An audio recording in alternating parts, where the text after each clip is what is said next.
By hiding their Hebrew identity, the Hebrews continued to rule Egypt secretly as Egyptian royalty. They worshipped Egyptian gods, followed Egyptian laws, and violated Jewish Hebrew laws. This meant they had to hide their Hebrew identity not just from the Egyptian people, but from the Hebrew people as well. They had to keep their royal Hebrew Egyptian identity and their worship of Amun hidden within royal power circles and secret societies, just as they have done to this day. The world's biggest and best-kept secret is that the descendants of the Hebrew pharaohs of Egypt have ruled throughout history. Over the millennia, they have left oceans of blood in their wake. They have murdered, cheated, slaughtered, robbed, colonized, and enslaved to fulfill their biblical covenants for an eternal throne and one world empire.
Today, Queen Elizabeth II is the head of state of the great nation of the Hebrew covenant called Great Britain.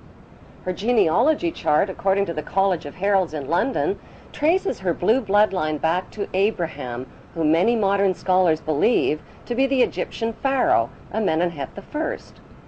By connecting 22 dots, the true Hebrew and royal Egyptian identity of Queen Elizabeth II comes into focus. Number 1. What is the stone of Jacob, a Hebrew patriarch, doing beneath the Queen's throne chair? Number 2. Why was the Queen crowned at her coronation ceremony on top of a symbolic Egyptian step pyramid? Number 3. The monarch's crown has 12 stones at the base, each representing the 12 Hebrew tribes. The 12 stones of the 12 tribes were also worn on the breastplate of Hebrew high priests in Canaan. Number 4. The Union Jack represents the reunion of the United Kingdom of the 12 tribes of Jacob, or Jac-ub. The Union Jack is red, white, and blue, the same colors as the 3 crowns of Egypt. Number 5. The royal scepter originates in ancient Egypt and was carried by the Egyptian god Amun and by Egyptian pharaohs, who called themselves the Son of God. The royal scepter is now carried by pharaonic descendant Queen Elizabeth II. Her scepter contains the world's largest cut diamond, called the Star of Africa.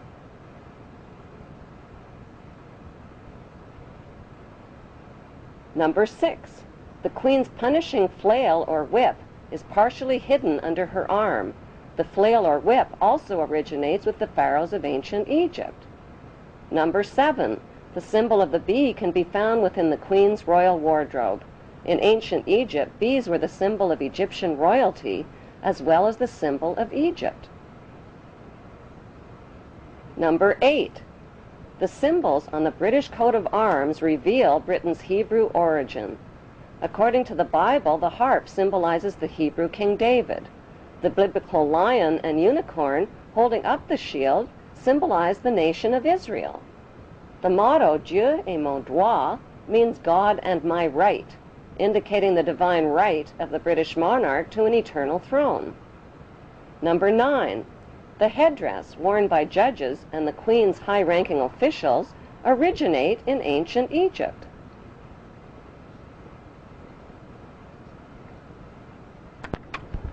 Number 10. Kilts, like the one worn by Prince Charles, originate with the Egyptian pharaohs who wore white kilts. Number 11. The hymn, Zadok the Priest, written by Handel, was performed at the Queen's coronation in 1952.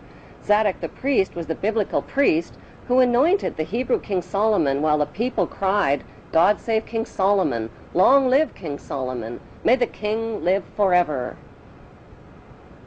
God save Queen Elizabeth! Long live Queen Elizabeth! May the Queen live forever!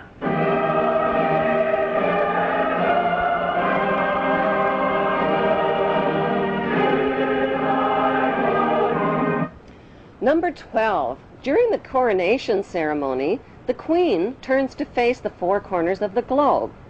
The orb carried by the Queen represents the globe over which the monarch rules. Number 13. The monarch's coronation gifts of a rod, bracelets, and a ring are a reenactment of the Bible story of the Hebrews, Judah, and Tamar. Number 14. Royal jubilees originate in ancient Egypt. Egyptian pharaohs celebrated their jubilees after 30 years of rule. In pharaonic tradition, the Queen has celebrated both silver and golden jubilees.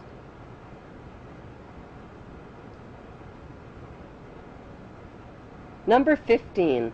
Incest was practiced by ancient Egyptian royalty. Mothers married sons and brothers married sisters to keep the power and the money all in the family. Like their pharaonic ancestors, the British monarchy have a long history of incestuous inbreeding. Number 16. The corpses of deceased pharaohs were preserved and entombed beneath their pyramid temples. The corpses of 19 deceased British monarchs are also preserved in marble tomb slabs beneath the modern-day temple called Westminster Abbey.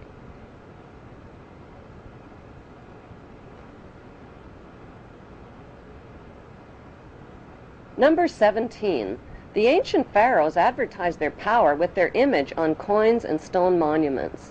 The power of the Queen worldwide is advertised with her image printed on more coins and stamps than any other head of state in history.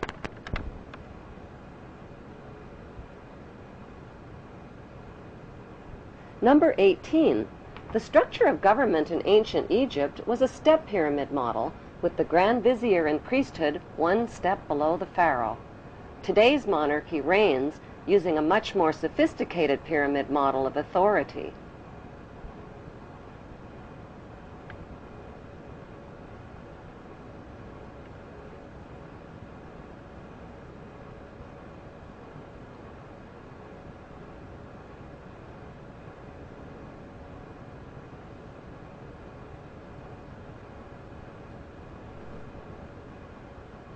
Number 19.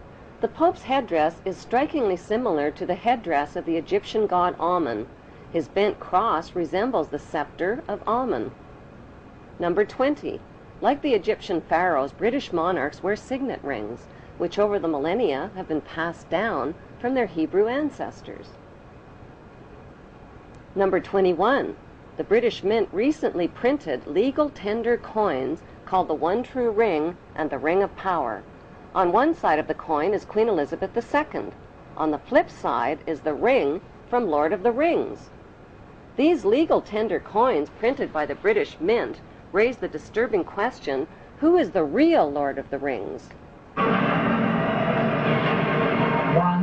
ring to rule them all. The inscription on the ring reads, "One ring to rule them all, one ring to find them, one ring to bring them all, and in the darkness of their ignorance bind them." Number 22. The covenant that the biblical God gave to Abraham was a promise to make his name great and to make for him a great nation. Today, Great Britain is the only nation called great. In Hebrew, the word Britain literally means land of the covenant, and British means man of the covenant.